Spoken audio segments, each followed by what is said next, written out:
তৃণমূলের মধ্যে শুরু হয়ে গিয়েছে তৎপরতা। আজ ফের কোর কমিটির বৈঠক রয়েছে। বিকেলে পরেশ পালের বাড়িতে বৈঠক রয়েছে। সেই বৈঠকে কুণাল ঘোষ, অতীন ঘোষ, স্বপন সমাদ্দার, সুপ্তি পাণ্ডের উপস্থিত থাকার কথা রয়েছে অনিন্দ্য রাউতেরও। এদিকে আজ সকাল থেকেই প্রচার শুরু করে দিয়েছে তৃণমূল। দেওয়াল লিখন করে প্রচার শুরু করে দিয়েছে স্থানীয় তৃণমূল নেতৃত্ব। নবান্নের বৈঠকের পরই নাম দিয়ে দেওয়াল লেখা শুরু হয়ে গেল। তৃণমূল কংগ্রেসের প্রার্থীর সমর্থনে দেওয়াল লেখন শুরু। মানিকতলা বিধানসভা উপনির্বাচন, যে উপনির্বাচন 2 বছরেরও বেশি সময় আটকে ছিল, আর তারপর তৃণমূল সুপ্রিমোর যে নির্দেশ, সেই নির্দেশ পেয়ে একেবারে কর্মীরা নেমে পড়েছেন। তৃণমূল কংগ্রেসের কর্মী সমর্থকরা, আমরা দেখছি যে দেওয়াল লিখন শুরু হয়ে গেছে।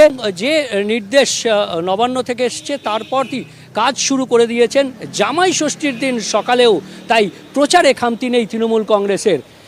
ক্যামেরায় মনোজের সঙ্গে বিশ্বজিৎ, নিউজ 18 বাংলা।